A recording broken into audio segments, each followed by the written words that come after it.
we're really grateful to the fact that there's been this group of peers who actually work in Nottingham who've been advising on all of the sort of special features around the day, like the lead, the thought tree, the voting and things like that. It is an interesting day because we just, if you think that in 2009 in England, there were no peer support workers employed in mental health services. And we're now in 2016, and we reckon there's over 500 peer support workers employed in the NHS. Come and find seats. We've only just started, so just there's no allotted table position. So it's great to see so many people here to really join the discussion. And although the agenda looks incredibly packed full, and to some extent it is because there's so many issues to consider, what we'd like is for speakers to, and I think we've told you, it's a 15-minute paper followed by, on your tables, just trying to discuss what are the key things, key thoughts, key ideas which come out of each of these discussions.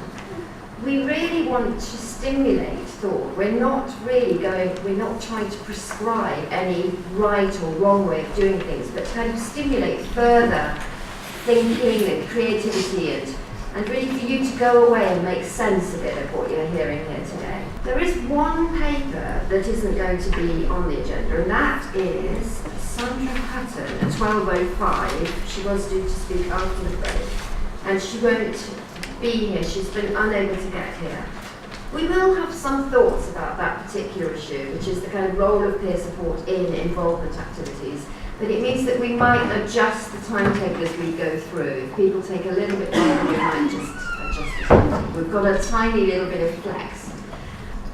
I think with no further ado, we'll get on to the first speakers. And they are Joe Fox and Andy White and Kat Turner, and all three of you are working in the acute inpatient services here.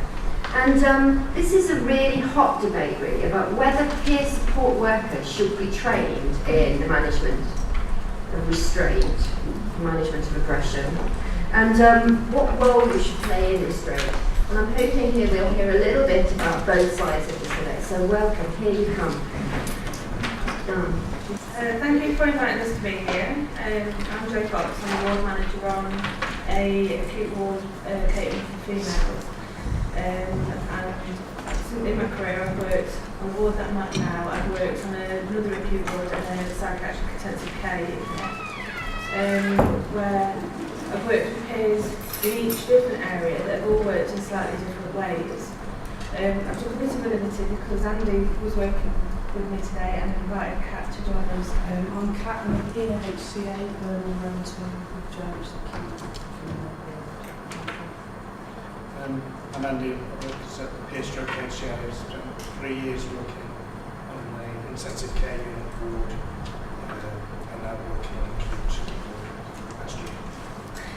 So the first thing that we wanted to mention really was that when we talk about management of violence aggression, there's a tendency to lean towards just thinking about physical restraint, and obviously that is a big part of managing violence aggression, but it's not the only part. I do realise that actually the use of restraint is probably the most emotive, and that would be the same for the peers and non-peers. So throughout it we're going to be discussing both elements of it, and I'll try and be explicit when it's about one side or the other. Okay, so with that, these are the sorts of things that I think incorporate all of managing violence and aggression, and it goes down to the basic things meeting needs. And we'll only find this out if we speak to people, and I think that this is key for all staff on board, peers, non-peers.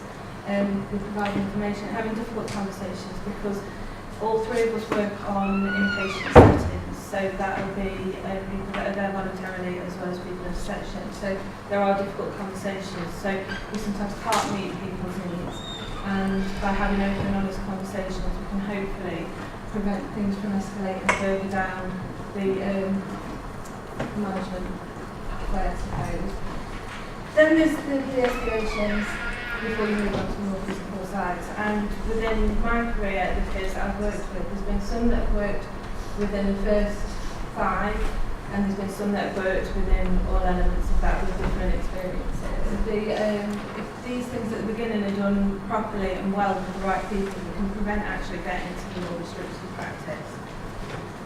Then when it comes to the physical restraint, it should only ever be a last resort, and it should only ever be for these sort of things. So, and some of these are controversial, I understand that, but the key ones being about managing safety of people, so making sure that any violence and aggression is managed, any harm to self. As I say, I appreciate some of the non-controversial. So with the peer support on the wards that we've got here, it's very well received on wards, and it's well received on wards whether this is for people that are fully involved in managing violence and aggression or not, depending on the role and how that's put forward. It's had a massive benefit and increasing the recovery focus on the ward with all team members, and that's from the difference in the conversations that happen. But on here, budget constraints, because this is where it becomes blurred and there's more need for peer HCAs to be involved in restraints because of budget constraints. So obviously when peers started in Nottinghamshire Healthcare, this was part of the project, so people were out of the numbers. That project stopped, but the intention to have peers on board remains. So there's been the more creation of peer HCA roles. So there's 2 elements to that role. One of those does include full elements of the HCA, which does include managing violence and aggression. And there is the intention to aim for more. And to be able to do that, we need to be able to manage the skill sets on a ward. So if there is only 75% of people that are involved in restraint, then it is going to have to be managed at that level to make sure that the wards are safe, which makes it complicated. So I'm going to pass you to Andrew now. Like I said, I joined the Trust in April 2012. When I'd done the peer support training in 2011, when I was contemplating applying, the job came up as a peer stroke HCA, but it was clear what would be involved in the role and what I was going to be doing, which involved some of the duties of the HCA as well as the peer.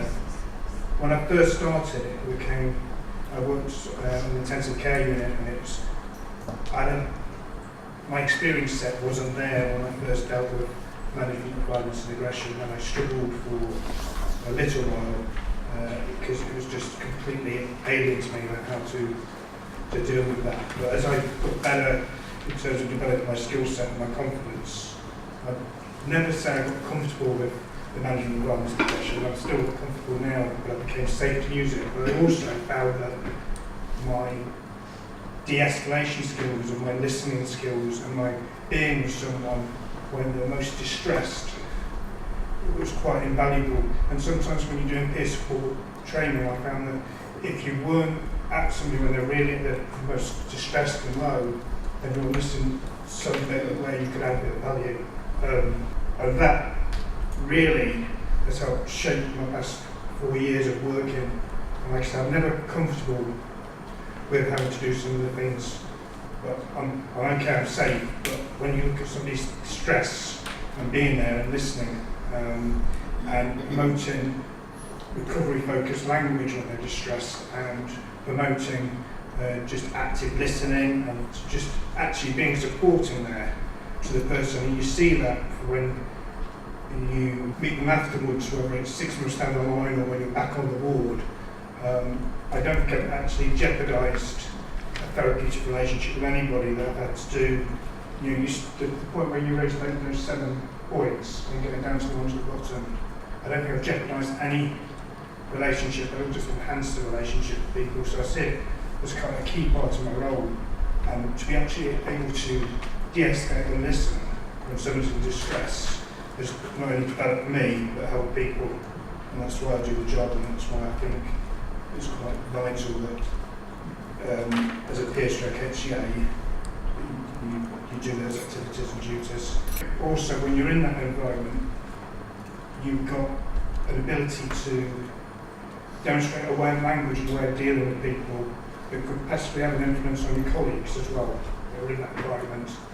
And that kind of, I think, hopefully rubs off on how people are treated and how people deal with people and so forth.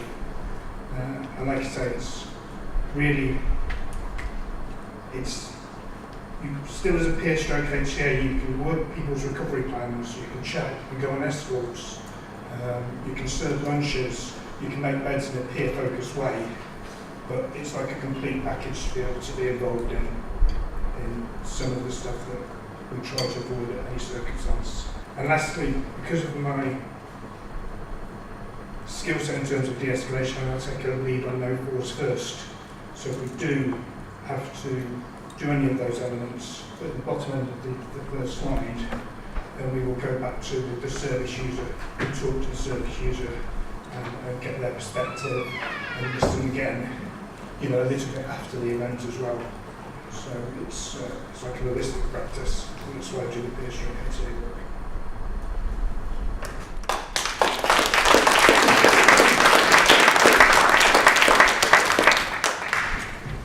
Thank you, Andy.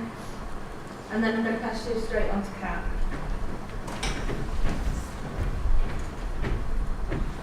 Joe just asked me to speak about my experience of doing the MBA training, which I did. I started my post on the World Run to as a PhD at the end. It was the start of March.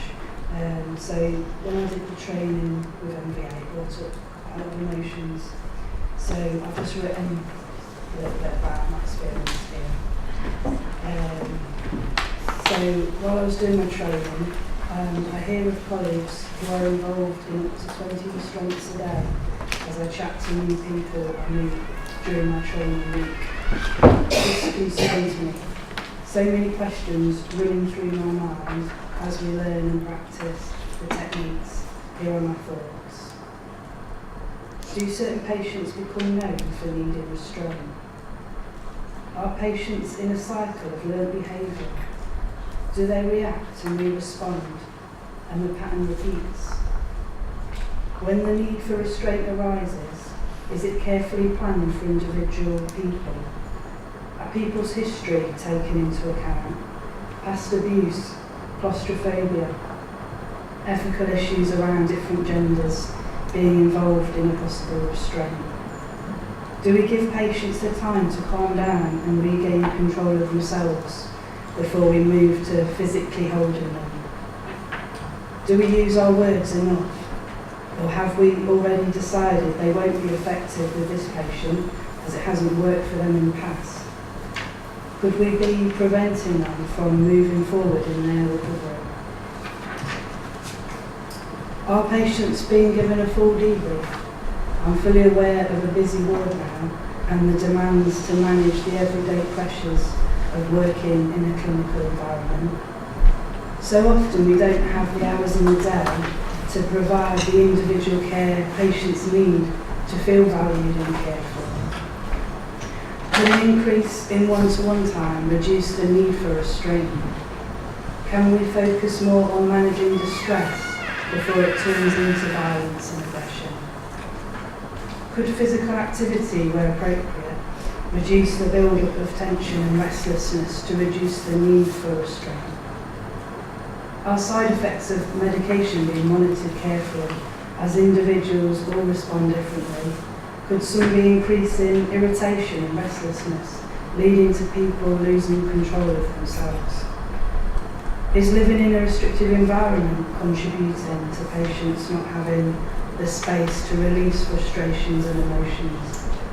I'm a big believer in the power of words and quality time, talking, listening, giving people time, attention, understanding, compassion, support, distraction techniques, opportunities for achievement and praise, recognising people's strengths and abilities.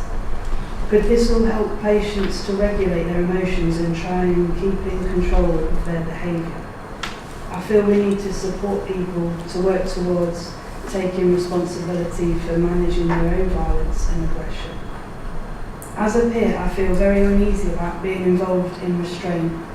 How can I be an advocate and a voice for patients and then be holding them against their will? The thought of holding anybody against their will fills me with dread.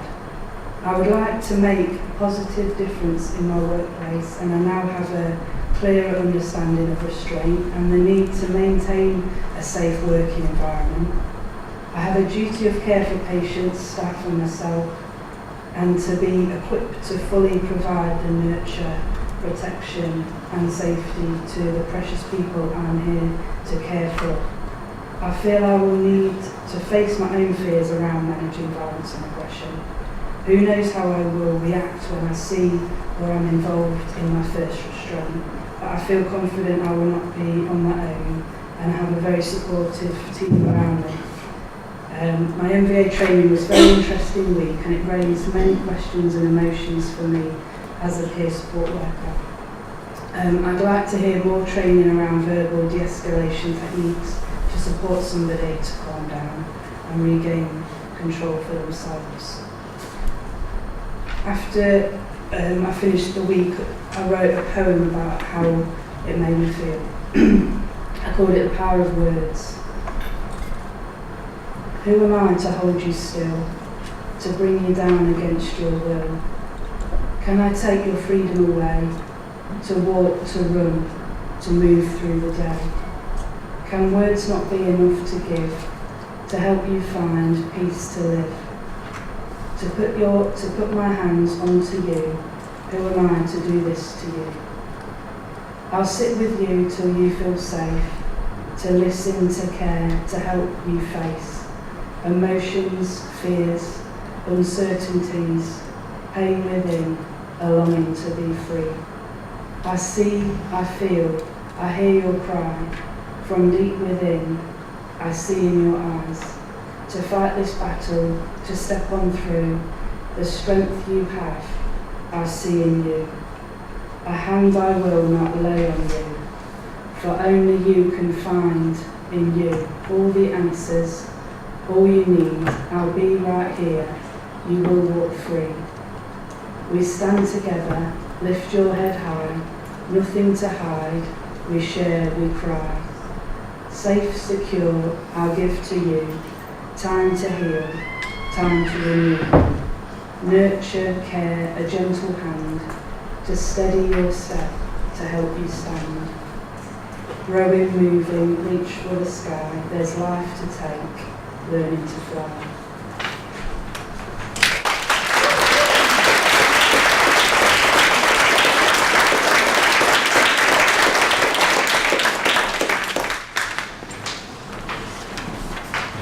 Okay, thank you very much. So, as part of this, obviously with it being a debate, we wanted to look at fors and against really. So, with the fors, one of the core characteristics of peer support is safety, whether this be the safety of self or safety of others. We've often found when people have been in situations, whether presented with violence and aggression, that people don't want to be hurting people, people don't want to be hurting themselves, so they've actually being grateful for that support. Another key part of peer support is being with someone when they're in their distress, and there isn't probably any more time that you'll be distressed than when you've lost control and somebody else has taken over that. So having somebody that is trained to be able to support through that has got the empathy and understanding, I think is vital.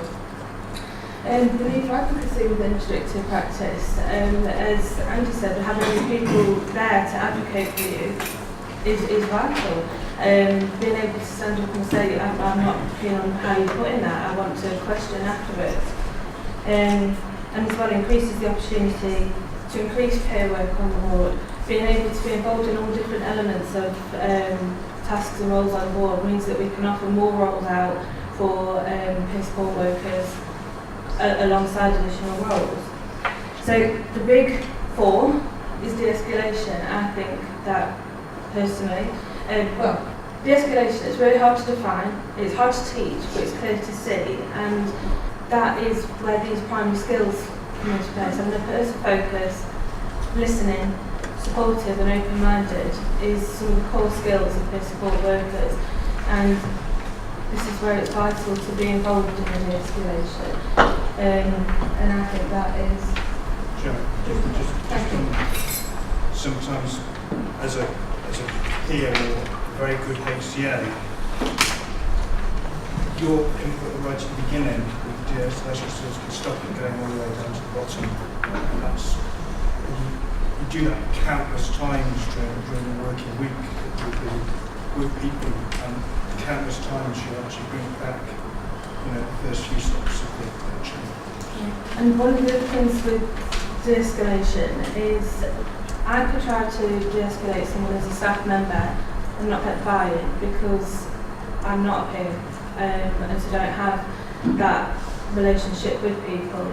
Someone that's coming in with the peer element, with that relationship, can have that conversation that a staff member that is a non-peer possibly can't. So moving to the against, again, core characteristic, non-directive. It's one of the core aspects of peer support. There's nothing more directive than restraining somebody. There's no other way of putting that. The impacts on relationship. There is a high perception of impact on relationship that looks at betrayal of trust, relationship breakdown, as well as the personal emotional impact. Whether this is increased trauma because of own experiences, whether it's feeling of guilt or failure because this is not an intervention that we wanted to get involved in. And that is actually the same for people that are not peers as well as peers. And the biggest against, I said, was the impact on relationship. And this often being led from what people within a peer role will be saying to people on board about their role, what they're there for, and then them coming in with the restraint is in contrast to that. The feelings of guilt and of having to be involved in that, as well as feelings of fear about what may have led to a restraint happening. Did you have to add on relationship? I think you've got the relationship with the person you're working with, like I said. I think if you do things properly and treat people with dignity, respect and listen, I think that the relationship would never take a step back, maybe for an hour or two afterwards, but I don't think it enhances the therapist's relationship. And the other thing is, from an individual perspective, I still get situations today where if something's not gone as I expected, and I've used all my skill sets and still things have gone a little bit awry, I'll still reflect and say, well, it worked last week with that person, it didn't work this week. And the advantage of working with a team is the supervision that you get after the event with your team members, your ward manager, the support, the fact that you can ring up at 9:30 at night and still be somebody in the ward to talk to. So you've got all that supervision, and then you've got the no force first post analysis, which works not only with the service user but with the individuals involved in the So just briefly, obviously PHCs are working as an integral part of a team, and there's several things that are needed within that. So there needs to be safety, there needs to be support, everybody needs to be clear on each other's roles. There's a sharing of skills, so there will always be people within a team that are better at de-escalating, there'll always be people better in the team that are better at soothing other service users on board, but that sharing of skills is what is important to work as a team. But there is this clear focus of reducing restrictive practice, and that's needed within the whole of the team, and that is another part that is key to the peer and recovery element. Okay, so supporting peers with involvement of managing violence and aggression and restraint, and is touched upon. There needs to be effective training so people can understand the whys and what fors. It's not simply about just restraining somebody because of, well, it's not just simply a case of restraining somebody, there should be reasons and rights behind it. And if that's right, and everything else has been trialled with that, then it's easier to understand and put to bed, really. Sometimes in a bad restraint, then it can play in your mind, but having the understanding of why it might have been necessary is important. And as well, training that doesn't focus on horror stories. So you will hear lots of anecdotes within training about bad assaults, bad restraints, and actually you need to speak to people on the wards that are living this, because it's not, the reality's not always matching up to the training. Having effective supervision is vital. Having a safe space that you can go talk about these issues is key for managers and people that support in the recognition that this is going to have a potential for additional trauma, and making sure that there's the right space for that signposting for the support that might be needed. And finally, championing the benefit. Having peers involved in especially the first parts of de-escalation and care planning is vitally important, so we don't actually get to these restraints. So these are our final thoughts. Physical restraint is not the only part of managing violence and aggression, and if you can separate the two, one's more complicated than the other. Understanding the times when we do need to restrain and why and what force is important. Peer skills are vital to de-escalation. As Andy said, the relationship's not always severed when involved in restraint. It's addressed post-incident. But by good post-incident review, you can prevent this from being a reoccurrence, whether it being about the person not being listened to that's led to that. So you can get that information within a care plan, within a crisis plan, to be able to support that. And it does lead to a very open conversation about why we've got here, what happened, what do we need to do to prevent it next time, which is what I led on to. The use of physical restraint should be a last resort for all staff, and in an ideal world, nobody would be restraining. And if we can keep that at the core of it, then there's rare occasions when it is used, it can be supported. I've got too many words on this slide. Thank you. Advocating input to preserve issues is during these times vital. Peers extremely skilled for this. If I was to be restrained tomorrow, I'd want it to be by people that don't want to do it, because that would guarantee the fact that it was out of necessity, and that's vital. Supporting peers within restraint is vital. And the sharing of horror stories around the realities of violence and aggression needs to be managed. So the use of managing violence and aggression is due to the situation that's happened, not a bank of horror stories. So that's us finished talking, and I have separated the question, I apologise, into two, because I do think it's two separate elements. So should people be trained in managing violence and aggression, and should peers take part in physical restraint? And on the slides it's got our contact details at the end, so if anyone wants to discuss anything, that's absolutely great. If not, I'll pass it back to you. Thank you very much.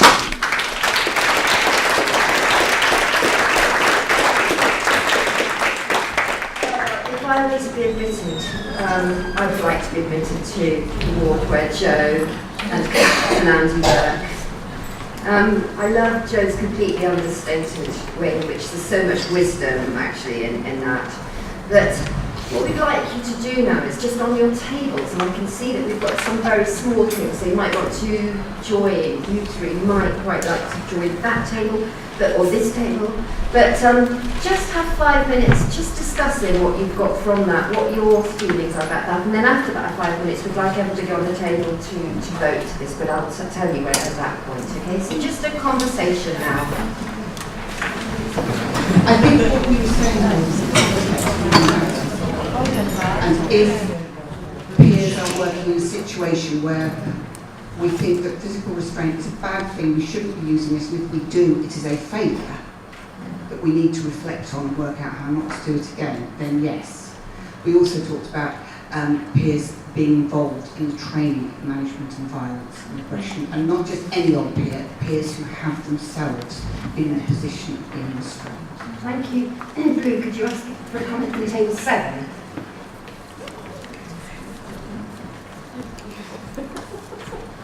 You'd like to speak? Hello. Yeah, I really loved the presentation, and I thought, putting the ideas of the fors and against. From my perspective, I can only see that peer support workers being involved in that whole de-escalation process will result in a much less traumatic, experience for the person receiving it. So what we've got here, context really matters, and it's not without reservation that peers go into this. So no, we I think collaboratively thought that these should be involved in the process. It's a kind of yes, but. Yes. Can we just ask table 10 now? Oh, the numbers are muddled up. Testing just a comment. I think I agree. I mean, I have been restrained and I'm lead on no fuss first in Merseycare. And I think if I was going to be restrained by someone, I'd much prefer it to be a peer. Yeah. Simply because they know how it feels, and I also think it's vital to build up that relationship when someone comes on board. But there's the but. Yeah. Because if we're restraining people and we're trying to treat them as people, and that just goes to that all that hard work that we do when people come on the ward is going to be made more difficult. So it's very much as you said, Julie. Yes, but Yeah. It's difficult. Thank you. Okay, I think now we need to get on and vote. So could you all, on each table, put up either, for the first question, should peers be trained in managing violence and aggression? Yes or no? Would you hold up?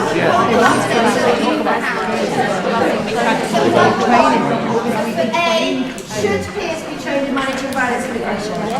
Okay. Dawn's taking photos so we can count. We're not offering out, you know.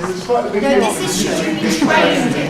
It's Trained, in a set yeah. of questions. Trained. First of all, should peers be trained? Yes. Management of violence and aggression. I think all the Okay. Got pictures, Dawn. Oh my goodness, it's quite easy because there's only 3 no's. Okay, thank you. And put that down. Question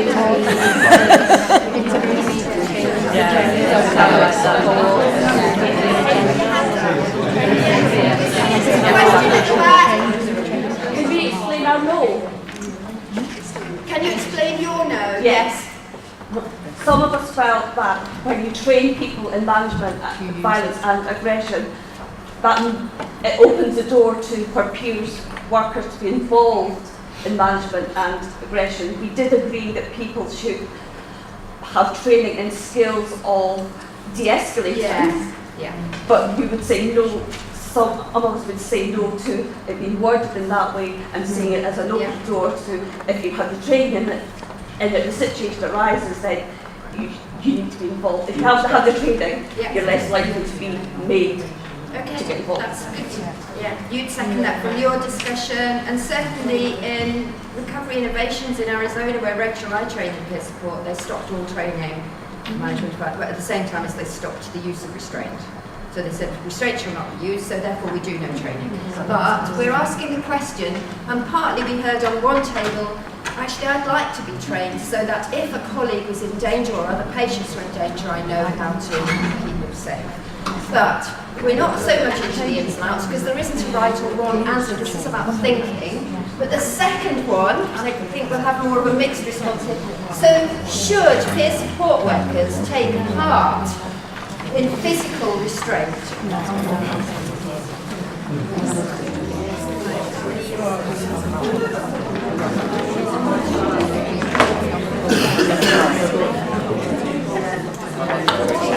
Okay, thank you. 14 yeses there. 14 yeses in the room. Okay, so on the whole, people are saying no.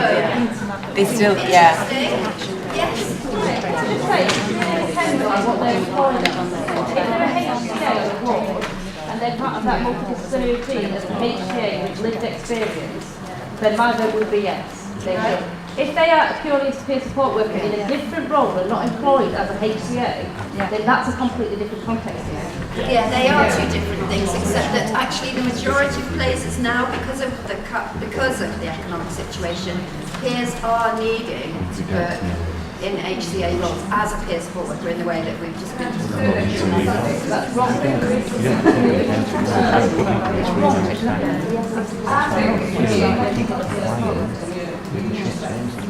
And actually being told and labelled in something that it isn't is quite Nobody wants to be doing much restraint. mind-blowing and just lots of people off.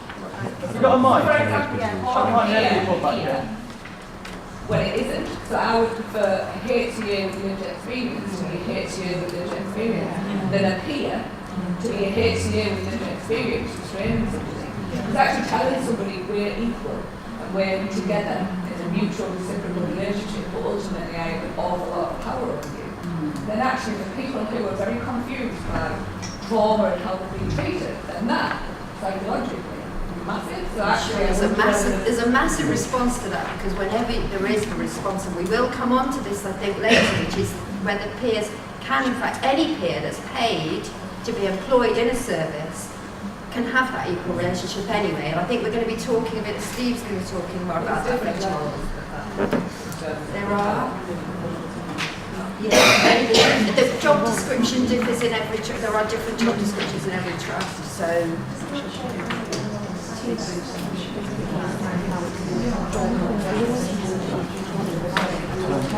yeah, we do have, there is a further question. James, sit down. Oh, great, okay, we need to take, yes. So, of course, actually, there is a key question here, which is around how peers should be employed, and we will move on to that in the afternoon about whether a peer can actually be employed as a peer support worker in a trust, whether they can be an HCA. We'll move on to those questions this afternoon. I think wherever we also have the question of where a peer support worker is employed by a voluntary sector service as a peer support worker in an acute ward, there's still a question, will they as a peer support worker be involved if there was a major incident in that ward? Would they be involved? You can still do that. It's not something that, so that's the question. The question is still, should they or shouldn't they?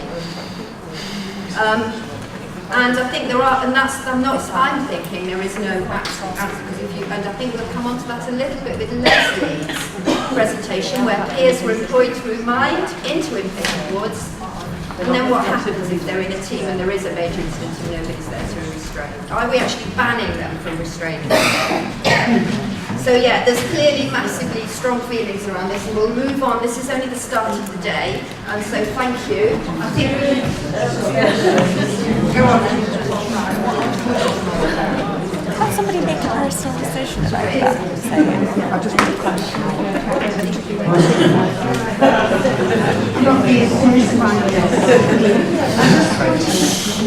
I just wanted to say, as a service user, and to put a different angle on this, is that not every service user will be feeling the same about a peer support worker being involved.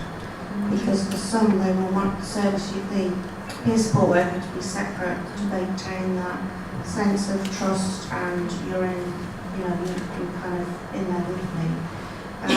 So I was just wondering whether there could be a question at the beginning for people when they come onto the board. If you need restraining, would you like the peer support worker involved or not? And then you will be your choice. I suppose we could, but my view is we will do everything we can, and never to restrain you would be a better pledge, really. How can we help you to feel safe would be the question. But, of course, we have to keep on and on. There are different views. I think it's important to realise, actually, as well, that peer support isn't everybody's cup of tea. Sometimes then we fail to ever look at the kind of the challenges with that, the peer support, all the literature only focuses on the positives of peer support, but there are people who find it difficult to be supported by somebody else who's been through the same thing. They'd rather have somebody they see as professional. So many questions, and I doubt we're ever going to get any consensus. That's the beauty of it in a way. I want to move on, and we have got a panel at the end, and I think at the end we need to come back to some of these questions that are exercising, which I know. What's your name? Anyway, I know you. Your name, last time I saw you were out here. So yes, we will come back and we will have these debates. And please don't forget, you can write any of your questions or thoughts down on the little leaves that are in the middle of the table and stick them to them on the tree. Thank you so much to Andy, Joe and Kat from the front line coming in and talking, because I think that was a really all-encompassing presentation. Now, we have the the next presentation is something which we've really struggled with in practice, which is the times when people have most of their crises are often evenings, weekends, out of hours times, and yet often when we've tried within this trust to employ people on nights or on shifts, they've said, I can't because I can't stay well whilst I'm working on social hours. And so Sharon and James from Cambridge and Peterborough are going to come and talk about should peer support workers be expected to work shifts, and if they are, how we're going to keep them well. Thanks, Sharon. Thanks, Lee. Hi, I'm Sharon. I'm Head of Recovery and Resilience at Cambridge and Peterborough Foundation Trust. And this is my colleague. And I'm James Jokes. I'm a peer worker also in Cambridge and Peterborough Foundation Trust. Okay, so just to give you a little bit of context in terms of where we are as a trust with peers working shifts. So we had our first cohort in May 2010. So our peer workers have been working shifts from the very first appointment. So that's now 6 years. Now they have worked a variety of shifts, so we've done 9 to 5s and we've done 2 till 10s, 7 till 2s. And I think with our first presentation it was really interesting to hear about when people are working in the numbers and out of the numbers. And it's a very complex debate.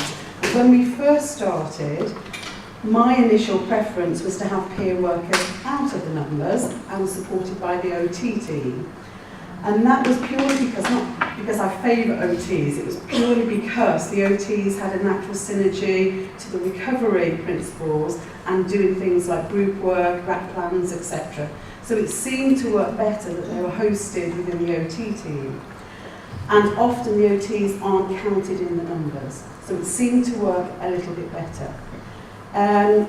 Initially, 6 years ago, I took the decision to get peer workers not to work nights. So although they worked the shifts, the rotational shifts, evening and weekends from the start, we had lots of discussion with occupational health, and many of the peers that were coming through had some issues around physical health, had some issues around medication, so they thought it would be too complex for people to work during the nights. However, a few years later, one peer worker said, I really want to be the same as everybody else, I want to work nights. So we tried it.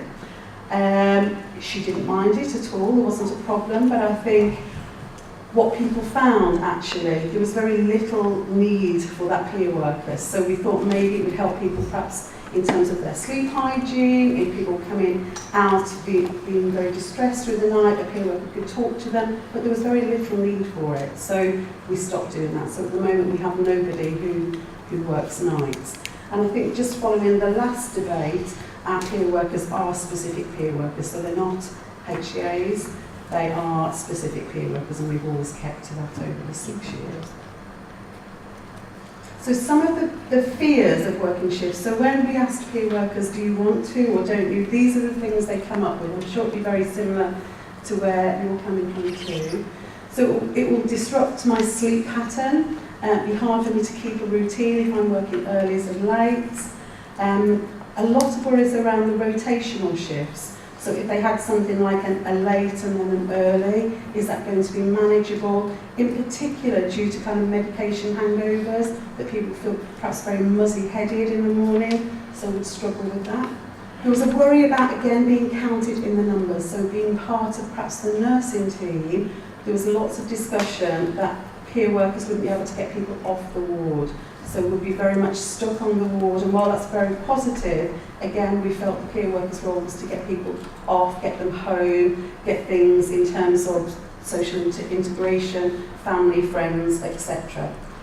There was lots of discussion around if I work shifts, will this be seen as a HCA role, and the uniqueness of being a peer will diminish. And then there was also lots of discussion about what that means. I may have to do some of the HCA tasks. So I may be serving meals, observations, fire checks, making beds. And absolutely, I remember, I think on the first cohort, we have work experience within our training, and somebody rang me when they were doing their work experience on the ward and said, Sharon, I'm being asked to serve meals. Should that be a peer worker role or should that be a HCA role? And actually I said very clearly, yes, it's a role that we would all do if we're working on the ward, and actually it may be that that's the only time that that peer, that service user, may have come out of their bedroom, so engage in conversation with them and use that as a kind of really recovery-focused piece of work. Some of the benefits of working shifts. So what we've seen when peer workers are working, in particular the 7 a.m. start, they're around for staff handovers. Often what was happening when people were coming in at 9, they were having to have a separate handover, and we thought, this just doesn't feel right. Why are we needing 2 handovers? So they were having the same handover as everybody else. They were not seen as being special or having special treatment because they were getting to work the nice hours, the 9 to 5 hours, or not working weekends.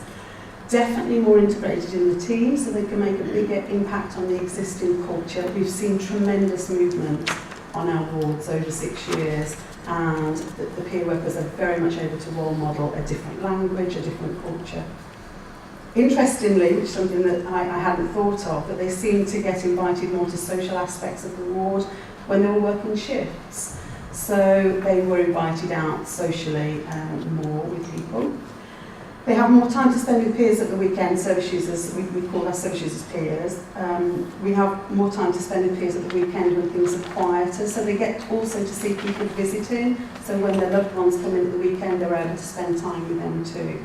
And often people suggested, actually, this is really good because we do get more money. So in Cambridge and Peterborough, where have working shifts been helpful? So on our first cohort, we employed someone on an eating disorder ward in Cambridge. That was really helpful, in particular with things like the breakfast shifts. The peer worker who we employed had challenges with her own eating, and she was absolutely invaluable. She was able to help. She knew the things that perhaps the peers were doing on the ward, hiding food, really struggling to eat. So she was able to really encourage that, and that I hadn't really thought of that. So the ward manager was absolutely clear that she wanted someone to be around for the breakfast and the meal times. On our acute wards, our personality disorder wards, peer support workers help establish evening and weekend activities. We have one peer worker on our children's ward, Henry, and he only works the after school hours, so 4 till 8, and that's when the children come back from school. He's able to do activities. And I think what's really beneficial is to get the right peer for the right ward environment. So with Henry, he's a filmmaker, creative artist, so he's really able to engage the children working kind of 4 till 8. So again, it was about he didn't mind working after school, and actually he was the right person for that ward. And again, Mark, who I'm going on to talk about, he has worked in a crisis team for I think 2 years now. He's worked as a peer worker for 6 years. But in the crisis team, he gets to go out on home visits with people and talk to people, you know, whether that's early in the morning, late at night, or weekends. So Mark is a peer support worker employed in May 2010. So he was the only peer that we employed at that point full time. So he's had 6 years of working shifts. He's done all of the variety of shift patterns, and he works exactly the same shifts as everybody else. So this is what Mark had said. It was helpful for peers in my work area to see me work in a pattern of equality with other staff. It gave the role more presence and respect that I was doing the same for the rest of the team. I was not given any special favours, as I was not treated any differently. It gave many people hope to see the level of integration with someone with lived experience of mental health challenges can achieve in the workplace. So when he first started, he actually thought this is great to be working the shifts. And actually, which I thought was quite funny to hear, he said the best bit about shifts is finding yourself during the working week with a day off. So he's got children, and he would go, he said when he went to the bank, it was quiet on a Wednesday, he would go out to, you know, the play activities with children, and he said, you know, he doesn't have to, he can laugh at people sat on the A14, which is something that we do all the time. And he said occasionally you have very long weekends, so you may fall upon a shift where you have 4 days over the weekend, so that's really positive.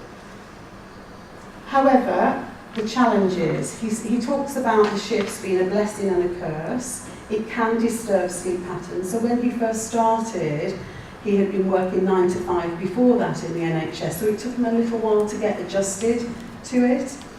He talks about being hard to plan, especially around childcare issues, He also talks about that the rotational rota is set about 4 weeks in advance. So whilst he will know what he needs to work on the shifts, his family doesn't fit in with that. So often we have last minute requests to go out with their family. Do you want to come over? Do you want to barbecue? Come for lunch? And his family aren't as kind of static and kind of booking things in with him as the ward. So he said what he does now, he tries to book in things with his family because for him, meeting with family and friends is really important. So it's getting that balance. I asked him, so after 6 years, what's your view now? And he said, given a choice, I would not work shifts now, but I do feel that peer workers shouldn't be excluded from shifts. It's a choice to work in an area that runs on shifts. Initially, it should be a discussion between the manager and peer worker to ease into shift working if it's something new to the worker. So he's looking now to come off a shift pattern and work in a different team. But for him, he talks about being a positive and a curse. So I'm going to hand over to James to talk about his experience of working shifts. Good morning. That was right, actually. Good morning, everyone. So I'm James, and I joined CPFT in August 2010. That's when I actually did my training, and I was in place by that November. So I was the 4th cohort, and up to 9 at the moment, which is a really good achievement. So I've worked on the wards mainly, nearly 6+ years now, and I'm part of what they have, which has just been put together. It's a brand new team, it's called the Recovery Coach Team. Working 9 till 5, and it's Monday to Fridays. I'm very, very fortunate. I have worked a variety of shift patterns before, including 7 till 3, 8:30 till 4:30, 9 till 5s, and even the 1 till 9. So the benefits of working shifts, from my perspective, instead of working rotational shifts, I propose working fixed hours, so my peers would know that I'll come onto the ward, they'll be able to see me on a Tuesday and a Thursday, and for a bit on a Friday. And that was really good because when I had a conversation with my line manager, initially he would like me to do shift patterns, but I said, the way peers like work with me and stuff is no one would be around.